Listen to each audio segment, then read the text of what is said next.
सूरज खोपड़ी पर निकल आया है, बच्चे भी स्कूल जा चुके हैं। अब तो उठ जाओ महाराज, कभी खेतों की तरफ भी चले जाया करो। अरे थोड़ी देर और सोने दो ना। खेतों में बीज तो डाल ही दिए थे, अब क्या काम बाकी है? अच्छा, अगर ऐसा है तो सिर्फ बच्चों को पैदा कर देते, उसके बाद उन्हें पढ़ा लिखा क्यों रहे हो? उन्हें खाना पीना क्यों खिलाते हो? बीज डालने के बाद भी बहुत सारे काम होते हैं। तुम्हारे आलस के चक्कर में मैंने सारे काम तो कर दिए।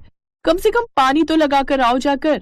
अरे मेरा पैर थोड़ा दर्द कर रहा है, अभी मुझसे उठा नहीं जाएगा। जया का पति सूरज एक नंबर का आलसी और कम बुद्धि वाला था। जब वो नहीं उठा तब जया खुद खेतों में गई और पानी लगाने लगी। पानी लगाते हुए वो अपनी जिंदगी को कोसने लगी। पता नहीं किस सालसी से मेरी शादी करा दी मेरे माँ बाप ने, मेरी तो जिंदगी बर्बाद हो गई। खेतों में पानी डालने के बाद जैसे ही जया घर पहुंची तो देखा कि उसके दोनों बच्चे घर वापस आ चुके थे। अरे बच्चों, आज तुम दोनों बहुत जल्दी आ गए, आज जल्दी छुट्टी हो गई क्या? दोनों बच्चों का चेहरा उतरा हुआ था। माँ के बार बार पूछने पर उन्होंने जवाब दिया, माँ हमारी फीस नहीं जमा है ना, इसीलिए स्कूल वालों ने हमें स्कूल से निकाल दिया। ये बात तुम लोगों ने अपने बाप को बताई? बताई थी, लेकिन वो सो रहे हैं। उन्होंने बोला कि मुझे सोकर उठने दो, फिर देखता हूँ। अरे यार, क्यों तुम लोग सुबह सुबह इतना शोर मचा रहे हो? हैं? स्कूल वालों ने निकाल दिया तो क्या हुआ? वैसे भी पढ़ाई लिखाई करने से होगा क्या? आजकल पढ़े लिखे बेरोजगार बैठे हैं घर में। आप तो कुछ बोलो ही मत, चुपचाप जाकर सो जाओ। बच्चों तुम लोग कपड़े बदल लो, मैं खाना लगा देती हूँ। जया किसी भी कीमत पर अपने बच्चों की पढ़ाई बंद नहीं करना चाहती थी, इसलिए रात में उसने अपनी अलमारी खोली जिसमें सोने के झुमके रखे हुए थे।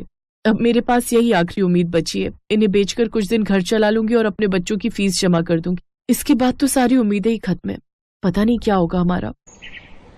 शाम को जया अपने झुमके लेकर मार्केट गई और उसे बेचकर कुछ सब्जियां, खेतों के लिए कुछ कीटनाशक दवाएं लेकर आ गई।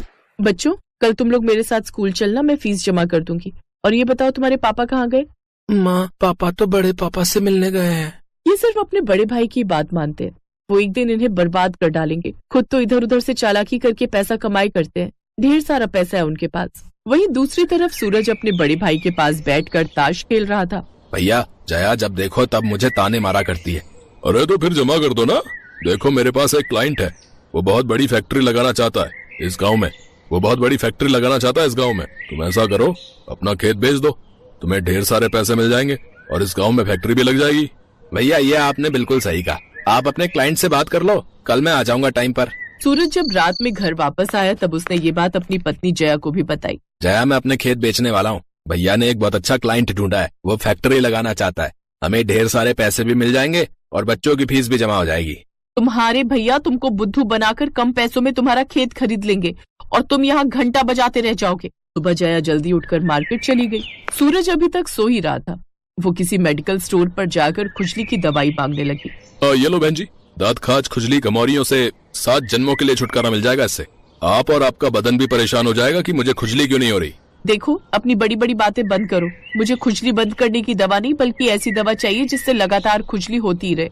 लगता है अपनी सास के लिए ये दवाई ले जा रही हो आप। देखिए, आपके पास कोई ऐसी दवाई हो तो दीजिए, वरना मैं दूसरे मेडिकल स्टोर जाती हूँ। अरे नहीं बहन जी, ये लीजिए। ये दवाई आप खाने में मिलाकर जिसे भी खिला देंगी, उसके पूरे बदन में 4-5 घंटे तक लगातार खुजली होती रहेगी और खुद शांत हो जाएगी। इससे ज्यादा कुछ साइड इफेक्ट भी नहीं होंगे। जया घर वापस आ गई। अभी तक उसका पति सो ही रहा था। उसने जल्दी जल्दी अपने बच्चों के लिए खाना बनाया, उन्हें स्कूल छोड़कर आई और फीस भी जमा कर दी। लौटकर जब घर आई तब उसने अपने पति को खाने में वही खुजली वाली दवा मिलाकर खिला दी। खाना खाने के बाद उसे खुजली होना शुरू हो गई। उसने खुजाना शुरू किया, लेकिन जितना वो खुजाता था खुजली उतनी ही बढ़ती जा रही थी। अरे हे भगवान, इतनी खुजली कहाँ से हो गई? अरे जया, जरा मेरी पीठ खुजाना। अरे और तेज और तेज। अरे इससे कुछ नहीं होगा, जल्दी से चाकू लेकर आओ। जया को तो सब पता ही था। ऐसा करते करते कई घंटे बीत गए। उसके बच्चे भी घर वापस आ गए। अरे बच्चों, मेरे बदन में बहुत तेज खुजली हो रही है, जरा तुम दोनों मिलकर मेरी पीठ खुजाओ ना। तुम दोनों के नाखून बहुत बड़े हैं। दोनों बच्चों ने पूरी ताकत से सूरज को खुजाना शुरू किया, लेकिन खुजली अभी भी बंद नहीं हो रही थी। जब 4-5 घंटे बीत गए तब खुजली खुद ब खुद थोड़ी शांत होने लगी, लेकिन तुरंत ही जया ने फिर से खाने में दवा मिलाकर सूरज को खिला दी। हाँ, ये सही रहेगा।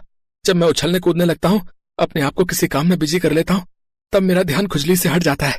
ऐसा करता हूँ, उछलता कूदता ही रहता हूँ। हाँ। खेतों में जाकर काम करो। काम करोगे तो खुजली का एहसास नहीं होगा। अभी आपने ही कहा ना। हाँ जया, ये सही रहेगा। आज पूरा दिन खेतों में काम करूंगा। हाँ।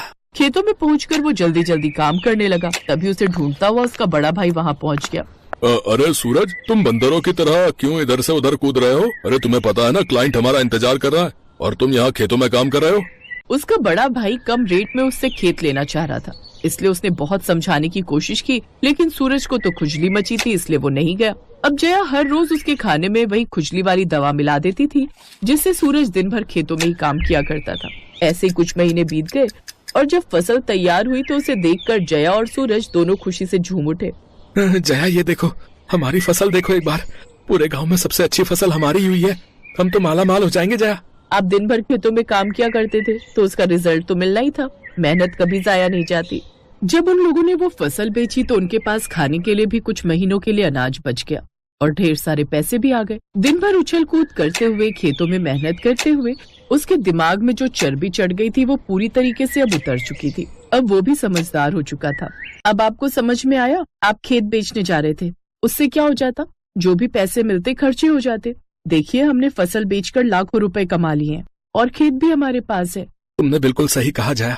आलस के चक्कर में मेरी खोपड़ी में चर्बी जम गई थी, जो कि मेरी मेहनत करने से अब उतर चुकी है। जितने की ये फसल बिकी है उससे 4 गुना कम में भैया मेरा खेत बिकवा रहे थे। मैं तो लुट जाता। चलिए, अब आपकी अकल ठिकाने आई गई है तो आपको एक सच्चाई मैं बता देती हूँ।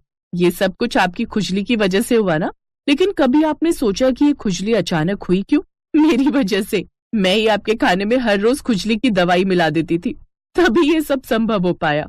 जया, अगर ये बात तुम मुझे पहले बता देती ना तो मुझे तुम पर बहुत ही गुस्सा आने वाला था, लेकिन अब मुझे तुम पर बहुत प्यार आ रहा है। मेरी नजरों में तुम्हारी इज्जत बढ़ गई है। आज के बाद मैं कभी आलस नहीं करूंगा और खेतों में खूब मेहनत करूंगा। अपने बच्चों को खूब पढ़ाऊंगा ताकि वो बड़े आदमी बने। इस तरह से जया की चालाकी से सूरज का पूरा दिमाग ही बदल गया। उसका आलस भी छूट गया। अब वो लोग खुशी खुशी अपने घर में रहने लगे।